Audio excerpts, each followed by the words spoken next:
She sat crying in silence on Christmas Eve, then a single dad spoke to her without saying a word. The woman's tears fell silently onto the empty café table, each drop carrying the weight of 1,000 unspoken sorrows. No one noticed her in the corner, no one except him. As their eyes met across the room, something unspoken passed between two strangers that would change both their lives forever. If this story touches your heart, please consider hitting that like button and subscribing to our channel for more stories that remind us of our shared humanity.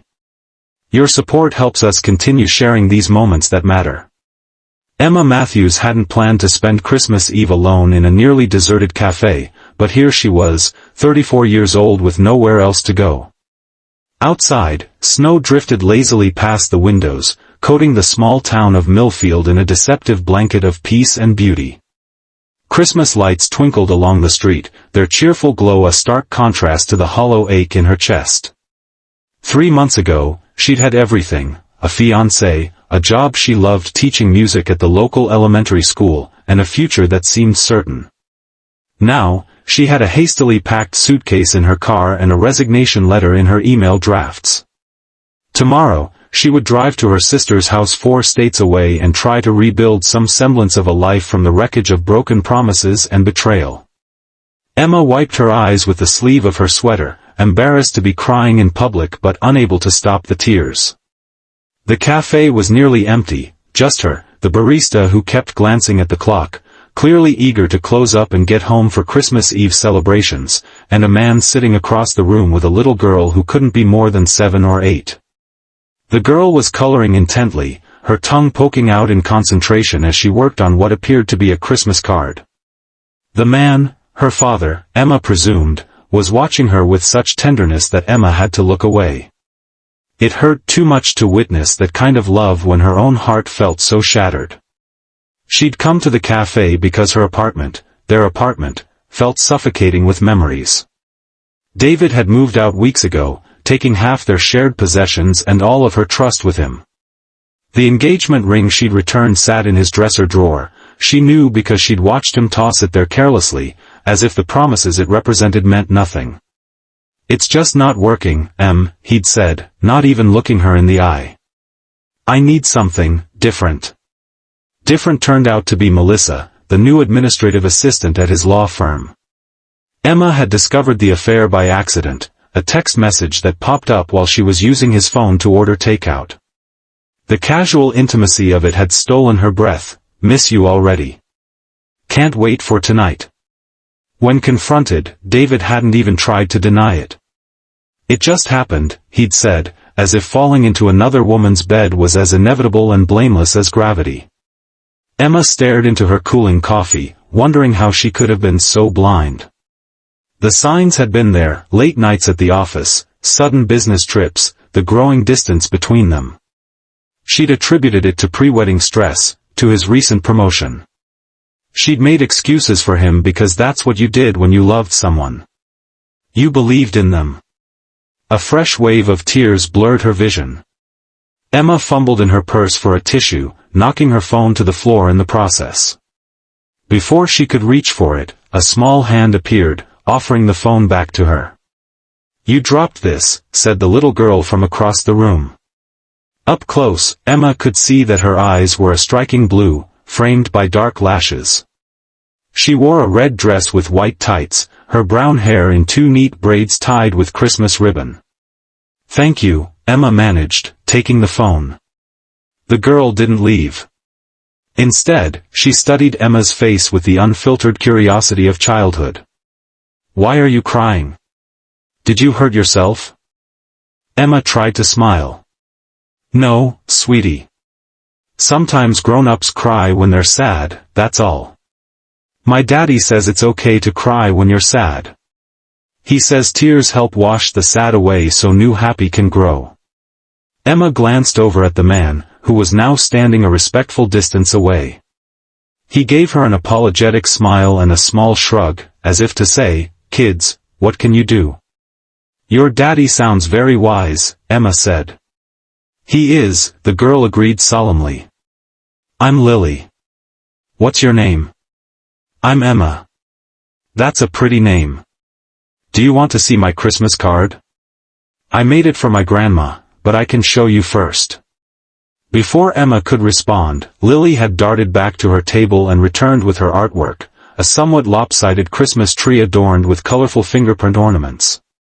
It's beautiful, Emma said, genuinely impressed by the child's creativity. Lily, the man called gently, we should let the lady have her privacy. But Daddy, she's sad. Nobody should be sad on Christmas Eve. The man approached then, and Emma got her first good look at him. He was tall with kind brown eyes and the weary but contented look of a single parent who was doing his best. He wore jeans and a navy sweater with a small coffee stain on the sleeve that he'd clearly tried to dab away. I'm sorry about that, he said. Lily has never met a stranger she didn't want to befriend. It's fine, really, Emma assured him, quickly wiping away the last of her tears. She's lovely. I'm Jack, by the way. Jack Sullivan. Emma Matthews. An awkward silence fell between them, broken only by the soft Christmas music playing over the cafe speakers and the sound of Lily humming along as she returned to her coloring. We should let you get back to your evening, Jack said, turning to go. Something in Emma didn't want them to leave, these strangers who had momentarily lifted the weight of her solitude. Actually, she heard herself saying, I wouldn't mind the company, if you don't have somewhere to be. Jack hesitated, then smiled, a genuine smile that reached his eyes. We were just killing time before heading to my sister's for dinner. But we have a while yet. He gestured to the empty chair across from her. May I? Emma nodded, and Jack sat down, calling Lily over to join them. The little girl happily brought her coloring supplies and settled into the third chair at the table. So, Jack said, what brings you to Café Solitude on Christmas Eve? Emma considered deflecting the question, giving some vague answer about just passing through, but something about Jack's open expression made her want to be honest. I'm leaving town tomorrow, she said. Starting over somewhere new.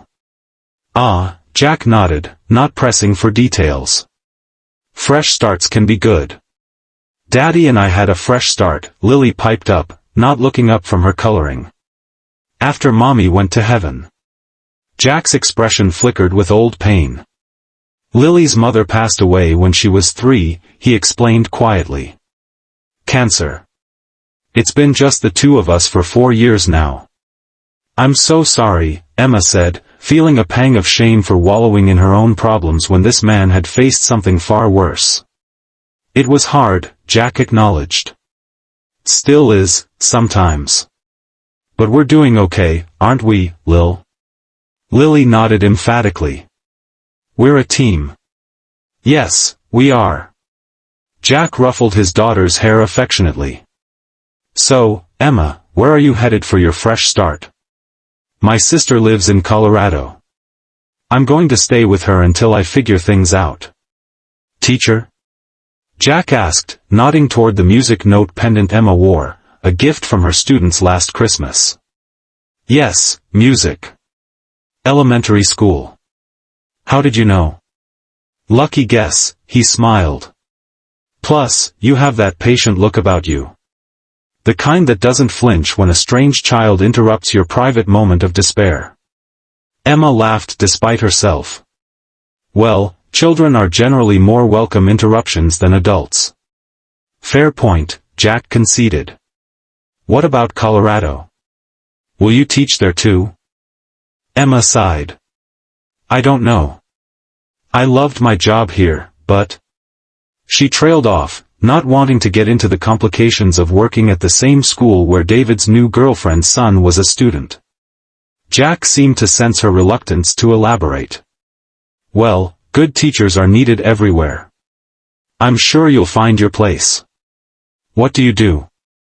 Emma asked, eager to shift the focus away from herself. I own a small bookstore downtown, Sullivan's Books. Maybe you've seen it? Emma nodded. The one with the reading nook in the window? With all the pillows? That's the one. It was my parents' store originally. I took it over after college, thinking it would be temporary, but... He shrugged. I fell in love with it. Couldn't imagine doing anything else now. I help at the store too, Lily announced proudly. I'm in charge of the children's corner. I tell kids which books are the best. That sounds like a very important job, Emma said seriously. It is, Lily confirmed. Daddy says books are magic that anyone can use. Jack looked slightly embarrassed. I might get a bit poetic about literature sometimes. No, I like that, Emma said. It's true. The barista approached their table, looking apologetic. I'm sorry, folks, but we're closing in 5 minutes. Christmas Eve hours. Of course, Jack said, checking his watch. We should get going anyway. My sister will send out a search party if we're late. Emma felt a surprising pang of disappointment. This brief connection with Jack and Lily had been the first moment of warmth she'd felt in weeks. They all stood, gathering their belongings. Lily carefully tucked her Christmas card into a folder to keep it safe, then looked up at Emma. Are you still sad? She asked. Emma considered the question honestly. A little less sad than before, she answered. Lily nodded, satisfied. That's good. Daddy says sadness is like the winter, it doesn't last forever. Your daddy is very smart, Emma said, smiling at Jack, who looked both proud and slightly self-conscious about his daughter quoting him. They walked out of the cafe together into the snowy evening. Christmas lights reflected off the fresh snow, casting multicolored glows across the white landscape. The town square ahead was dominated by a massive Christmas tree, its lights twinkling against the darkening sky. Well, Emma said, feeling suddenly awkward, it was nice meeting you both. Merry Christmas. Merry Christmas, Jack replied. And good luck with your fresh start. Emma nodded, turning toward her car parked down the street. She'd only taken a few steps when Lily called after her. Wait. I forgot something. Emma turned back to see Lily tugging on her father's sleeve, whispering urgently. Jack listened, then nodded, a soft smile spreading across his face. Lily ran up to Emma and held out the Christmas card she'd been working on. This is for you. So you won't be sad tomorrow.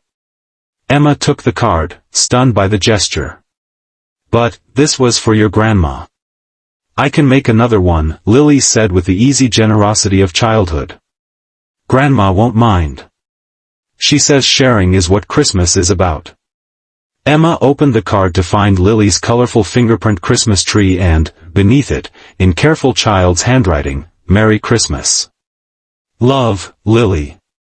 Thank you, Emma whispered, fighting back fresh tears, different tears this time.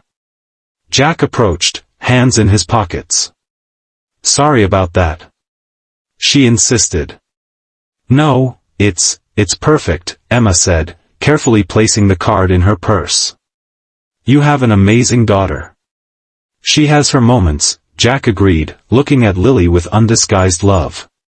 Then he seemed to make a decision. Listen, we're heading to my sister's place for dinner. It's nothing fancy, just family, too much food, and probably some terrible Christmas karaoke later.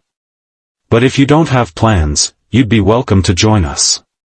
The invitation caught Emma completely off guard. Oh, I couldn't impose on your family Christmas. It's not an imposition. My sister always makes enough food for an army, and she loves nothing more than adding another chair to the table. He paused. No pressure, of course. But no one should be alone on Christmas Eve if they don't want to be. Emma hesitated. Her instinct was to politely decline, to retreat to her empty apartment for one last night of solitude before beginning her journey tomorrow. But something in Jack's expression, an understanding that required no words, made her reconsider. Please come, Lily added, taking Emma's hand. My Aunt Kate makes the best cookies in the whole world. Emma looked from Lily's hopeful face to Jack's kind eyes, and suddenly the thought of spending the evening with this warm, welcoming family seemed infinitely better than facing her empty apartment and packed suitcases. If you're sure it's not an imposition, she said, I'd love to come. Jack's smile widened. Great. You can follow us in your car if you like. 20 minutes later, Emma found herself pulling up outside a charming two-story house decorated with tasteful Christmas lights and a wreath on the door. She sat in her car for a moment, watching as Jack helped Lily out of their vehicle, the little girl bouncing with excitement. What am I doing? Emma wondered. These people were strangers a few hours ago. Yet somehow, they didn't feel like strangers anymore. Before she could second-guess herself further, Jack approached her car and opened her door. Having second thoughts, he asked gently. A few, Emma admitted. That's understandable. But I promise, my family doesn't bite. Well, except my nephew Theo, but he's 2 and going through a phase. Emma laughed, some of her tension easing. Okay, I'm coming. Jack's sister Kate turned out to be a whirlwind of energy and warmth, welcoming Emma as if she'd been expected all along. The house was filled with delicious smells, Christmas music, and the happy chaos of family, Kate's husband Tom, their 3 children, Jack and Kate's parents, and an elderly aunt who insisted on telling Emma her entire life story within minutes of meeting her. Jack didn't mention he was bringing a friend, Kate said with a meaningful look at her brother when she managed to corner Emma in the kitchen. It's not like that, Emma explained quickly. We just met today, actually. I was alone, and they were kind enough to invite me. Kate's expression softened. That sounds like my brother. Always collecting strays, people and animals alike. She handed Emma a glass of wine. Well, however you got here, I'm glad you came. No one should be alone at Christmas. Throughout the evening, Emma found herself relaxing more than she had in months. She helped Kate finish preparing dinner, played board games with the children, and even joined in when Tom brought out his guitar for Christmas carols. Jack moved through it all with easy grace, clearly in his element among family. Several times, Emma caught him watching her with a thoughtful expression that made her heart beat a little faster. After dinner, while the children were occupied with a Christmas movie and the older adults had settled into conversation in the living room, Emma slipped outside onto the back porch for a moment of quiet. The snow had stopped, leaving the world hushed and peaceful under its white blanket. Christmas lights reflected off the snow, creating a magical glow. She didn't hear Jack join her until he spoke. Too much family all at once. Emma turned, smiling. Not at all. They're wonderful. I just needed a moment to process everything.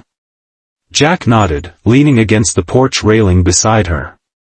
It's been quite a day. Thank you, Emma said suddenly. For inviting me. This is so much better than what I had planned. Which was?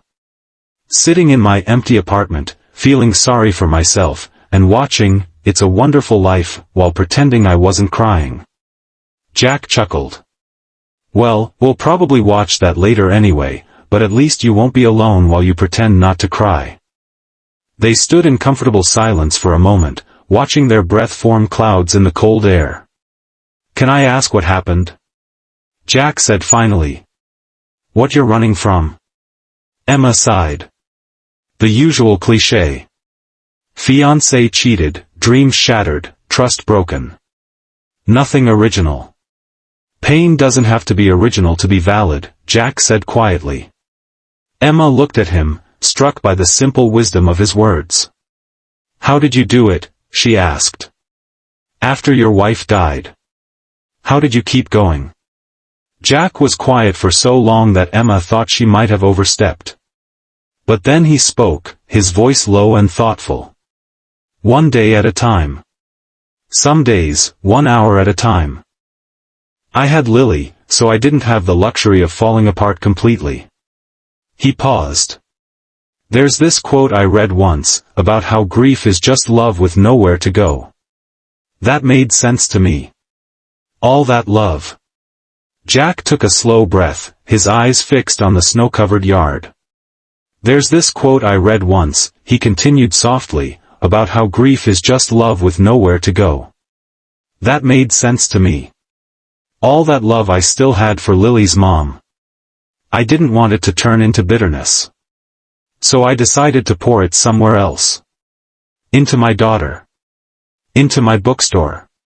Into being kind when I didn't feel like it. Emma swallowed hard. What if I don't have that kind of strength? She whispered. Jack looked at her then, not with pity, not with judgment, but with quiet understanding. You're here tonight, he said. That tells me you do. Before she could respond, the back door creaked open. Lily stepped out in her little red dress, hugging herself against the cold. Daddy, she said, then looked at Emma. Lily walked up to her and gently took her hand. Then, something unexpected happened. Jack raised his hands. And instead of speaking, he signed. Slowly. Clearly. You are not alone. Emma froze. Her breath caught.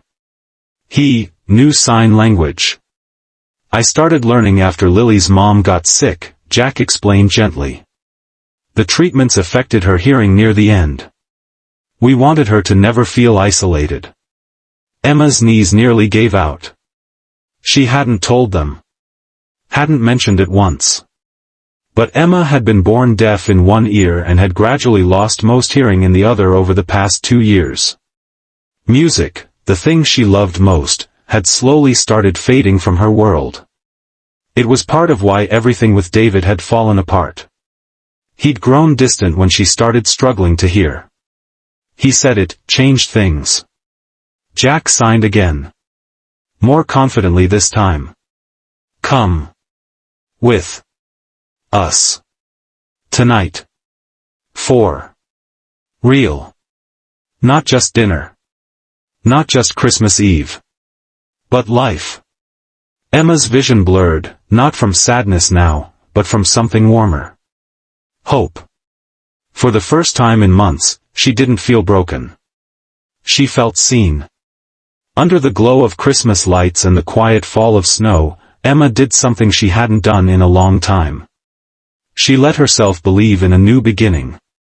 The next morning, instead of driving 4 states away, Emma walked into Sullivan's Books with a cup of coffee and Lily's Christmas card in her hand.